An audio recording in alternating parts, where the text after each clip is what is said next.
Two of the big heavy hitter topics for this channel that I go to a lot for drawing inspiration are Ben 10 and Dungeons and Dragons, and yet I've never put the two together. It's about time I did that, right? So in this episode, I'm going to take some of the awesome Ben 10 alien designs and redesign them as if they were monstrous beasts from the world of Dungeons and Dragons. No need to draw out the intro, let's get right into the first one. First up, we have Chromastone as a Crystal Golem. You see, a Crystal Golem is a beast made up from crystals. Often they'll be made from one single type of crystal, but this golem is a rare breed made up not only of two types of crystals, but from stone of the Petroan Mountains. Nobody knows exactly how this beast came to be or why it guards the Petroan Mountain caves that it resides in, but legend goes that the soul of a mountaineer was trapped away in this golem centuries ago.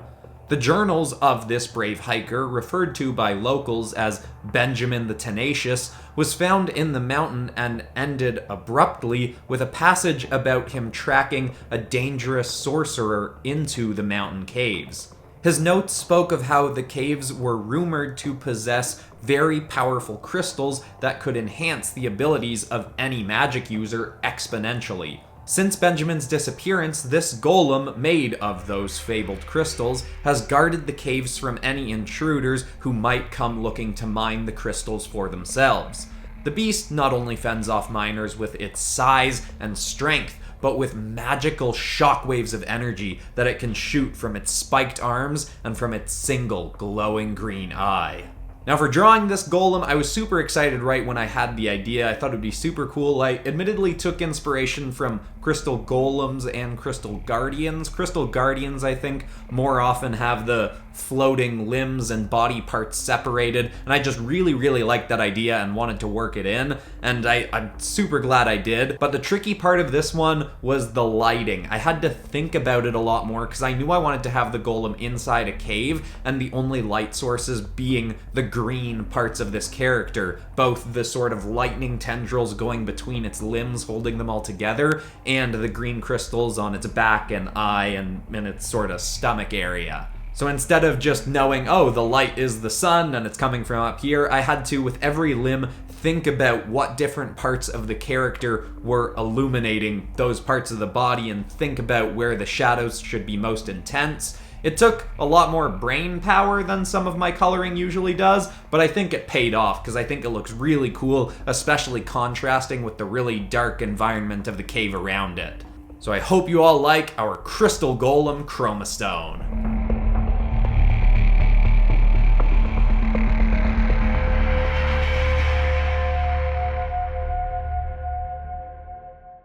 Next, we meet our variation on WIldvine as the Shambling Vines of Verdance.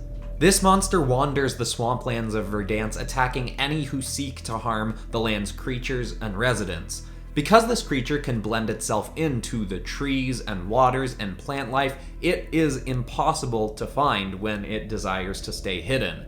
If you do see this creature, you're not likely to see anything else ever again. The creature can stretch its massive vined hands for great distances to ensnare its prey, and it can even produce pods of nauseous gases in the form of black seeds, which it can launch at opponents. And most dangerous of all are its dual mouths. One is the form of a massive carnivorous plant, and the other inside it is made up of dagger-like tree bark teeth. While the creature appears to have an eye in the middle of its head, this is simply a type of local mushroom. The creature is in fact blind, but it can feel where its prey is through the plant life around it. Your only hope of surviving an attack from this beast is if you're a species that can fly, or you have something like hover boots. So, Revolucio would be fine in the swamps of Verdance. Are all my D&D worlds connected? Maybe.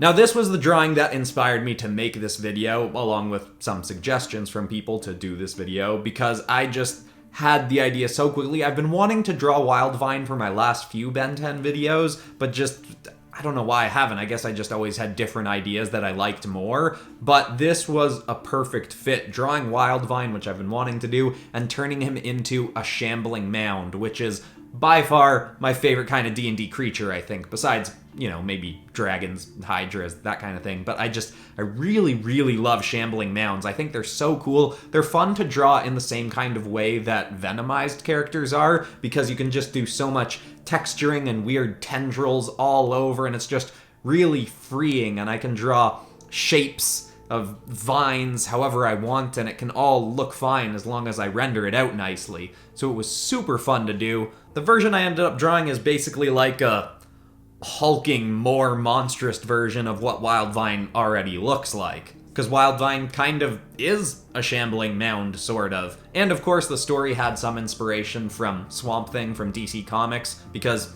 he too is kind of like a Shambling Mound, but just with a little bit more of a human shape to him. Anyway, I had tons of fun with this one, and I hope you all like the shambling vines of Verdance.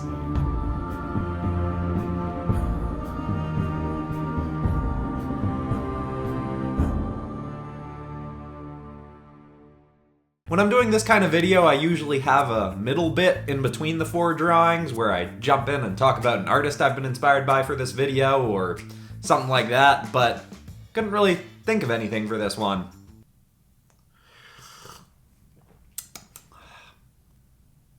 Anyway, let's get back to drawing, shall we? Next, we have Heatblast as the Pyron Mountain Elemental. At the center of the Pyron Mountains is a massive volcano where this powerful fire elemental resides. Like with most fire elementals, this beast started out as a being of pure, living fire. But as there are very few people wandering into the dangerous volcanic mountains, this beast has spent much of its time sleeping. In its deep sleeps that can last up to decades at a time, chunks of molten rock have hardened to its body, giving it a more humanoid form. This rock form gives the beast that much more combat capabilities. Not only can it expel devastatingly hot blasts of fire from its body, but its fists, swung at full speed, can impact targets with power like that of a cannon firing. This creature has little motive to attack passersby, but also requires none. It is hot-headed and territorial and doesn't like anyone coming near its volcano home. This was another one that the idea came to me very quickly to do Heatblast as a fire elemental, and it's also the only Ben 10 alien who I've drawn on the channel before, and am drawing again. Most of these ones I wanted to draw characters that I haven't tackled before, but this one I just couldn't resist. It felt like such a good fit, and admittedly when I'd thought of doing him as a fire elemental, I pictured fire elementals as normally having some more rocky forms to them, but then when I was looking into it, a lot of them are a little bit more, just kind of balls of fire. But there are fire elementals that have some rocky chunks, so I worked it into the story that he started as a regular one, then added some more molten rocky kind of bits, and I think that worked well. And again, this design kind of ends up just being a big, hulking, monstrous version of the original character. That's a lot of what this video ends up being, but I think it works, it's cool. I really like all the light spewing out of the character and his fiery bits. It was a fun one to draw, and I think he looks nice and cool and menacing. So I hope you all like him as well.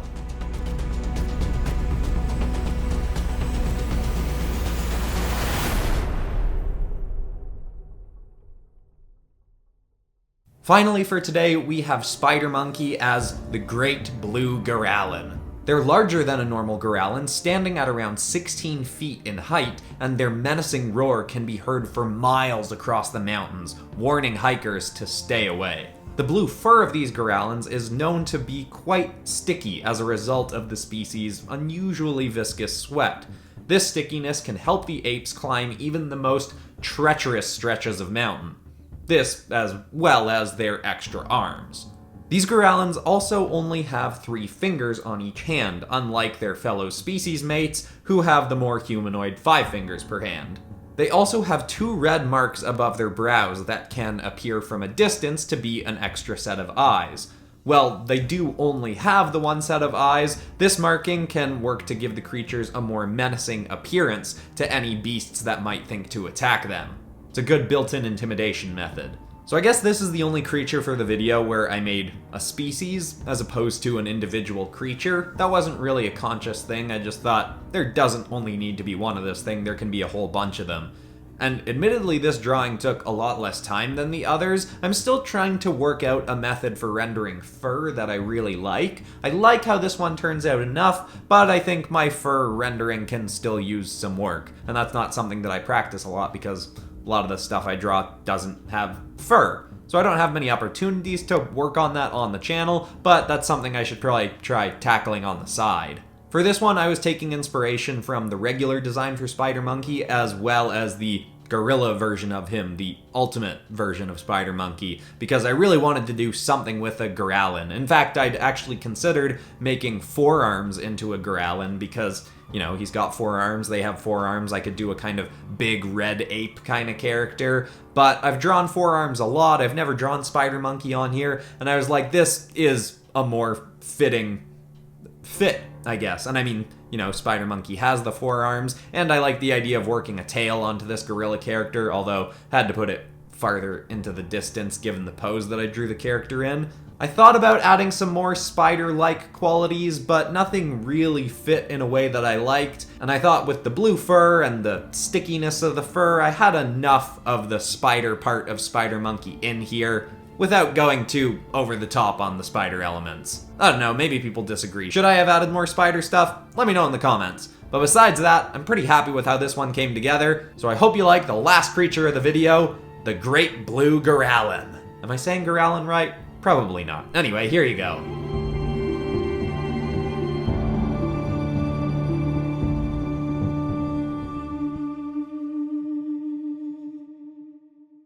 Wow. With this and last week's 2 Avengers characters as dragons episodes, I am loving drawing monsters again. I have no idea why I stopped doing this for a while. It's super fun. And of course, if you want to follow up to this, or maybe a Ben 10 characters as dragons, or as... Actually, I forgot, I've actually done one Ben 10 alien as a dragon in the past in that requests episode ages ago that'll link in the cards or whatever. That was a fun one, but I'm definitely down to do a whole episode of that, because Ben 10 alien dragons would for sure be a lot of fun.